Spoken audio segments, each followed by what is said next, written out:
একজন মানুষ, সে ছিল খুবই ধার্মিক এবং ইমানদার একজন ব্যক্তি। আজ সে আর দুনিয়াতে নেই, নীরব হয়ে গেছে তার সমস্ত কথা এবং ব্যস্ততা। কাফনে মুড়িয়ে নিয়ে যাওয়া হচ্ছে তার কবরস্থানে। এই মরা দেহটিকে নিয়ে রাখা হয়েছে কবরের এক সাইডে। একজন মুমিন যখন লাশটিকে কবরস্থানে নামানোর উদ্দেশ্যে হাত দেয়, লাশটি তখনই হঠাৎ কবরস্থানের ভিতরে পড়ে যায়। কবরস্থানের ভিতর থেকে ভেসে আসে অজানা আযাব। চারপাশের মানুষ আতঙ্কিত। ঠিক তখনই মুসল্লিগণেরা আল্লাহর দিকে হাত তুলে মুনাজাত করতে থাকে, তবুও থামে না এই অলৌকিক আযাব।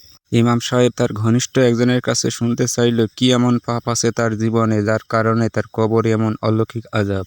এরপর এই ব্যক্তিটি বলতে শুরু করলো, এই ব্যক্তি সারাদিন নামাজ পড়তো, ইবাদত করত, কোরআন শরীফ পড়তো, তসবিহ পড়তো, কিন্তু দিন শেষে রাত্রেবেলা সে আল্লাহর সাথে কুফরি করত। ইমাম সাহেব বুঝতে পারলেন এবং বললেন, হয়তো এই কারণেই তার কবরে এমন আযাব।